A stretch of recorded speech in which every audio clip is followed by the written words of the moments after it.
What's your name? Benjamin. Benjamin, and you played Earl. Okay, let's go. All right, so I held out. My feet are burning, but I held out because I wanted to talk to this beautiful human being who lit the screen on fire, serves as a true lightning rod, okay, for bigger conversations around prison, the prison pipeline culture, population. You guys know what I'm saying. His performance was that good. That's why I'm stuttering. You nailed it. Thank you. Thank you so much. I appreciate you. It's an honor to be able to do it. You nailed it. Thank you. I'm trying. We're going to keep working. Earl is so beautiful and so complicated, so nuanced. He's an elegant prisoner. Yeah. So many are. Yep. You know, I think the reality is we have to contend with the fact that that's actually the people we're locking up are elegant and beautiful and powerful and nuanced and difficult and complex. So one day we'll realize we're locking ourselves up. We'll realize there's a different way, you know, hopefully sooner than later. You know what, Benjamin, what resonated with you, like honest and truthfully, like what resonated with you when you learned you were going to be playing Earl and when you got to unpack him a little bit and like kind of, touch those chords of Earl, Yeah. You know what I mean? I think what resonated most was the ability to show complexity and vulnerability in a character that, oftentimes we don't get to see that. Anytime I've ever seen characters coming out of jail, coming from being incarcerated, it's been stoicism, pain, trauma.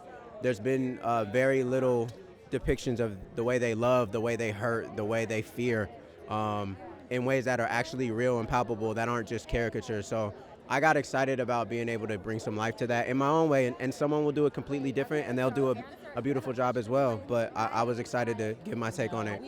We love Earl. I wept. Season 8, I was just like, come on. I started sweating. I was like, Earl. I'm like, don't let them do that. It was like, oh my God, they're setting him up. I'm like, is this a setup? I was mad at the PO. I was hot. It is a setup. It is a setup in the realest way. So. All right, so a couple more questions. Oh, is that your family? That's my family. Oh my God, I love it. You know what I'm saying? This man is a genius. Genius. Thank you. A true artisan of the craft. Like, Sidney Poitier would be proud of this one, okay? So, all right. That one particular scene, I forget what episode it was, but Earl is describing his lineage. Yeah. Oh, my father owns this. Yeah. They have pension and money in the bank. Yeah, and, episode 6, yeah. we still get popped. Yeah. And the shit's legal now. Yeah. What was that scene like, shooting that? That scene was difficult because we had to have the real conversation. We had to have the actual conversation about about what it meant to be nuanced, to contain multitudes. And, black folks, sometimes we get lumped into one thing, which is really, it's unfortunate. But the beautiful thing was we had a cast and a crew that was willing to just sit and have the real dialogue so we could bring that to the camera. I love that. I don't want to take any more of your time because I'm being a little greedy here. But you were so good, young man. I really wish you all the best. Thank you all so much. the best. One more question. Yeah. What is your role of a lifetime?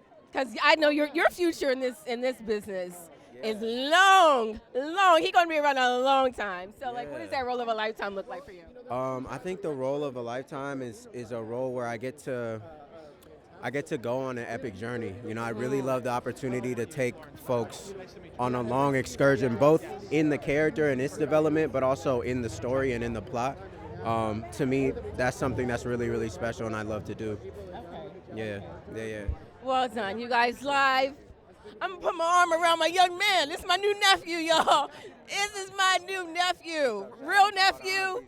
Yeah, real nephew. Don't get upset, because I love you too. But this is my Hollywood nephew, because I was just so impressed, man. I watch a lot of TV. I watch a lot of film. It's part of their job. But this is really special. Blind Spotting is special. This young man is special. Tanish Laverne, Grand reporting live from the black carpet for the season 2 premiere of Blind Spotting, born out of the film 2018 that happens to be one of former President Obama's favorite films in Hollywood, baby. And we are out.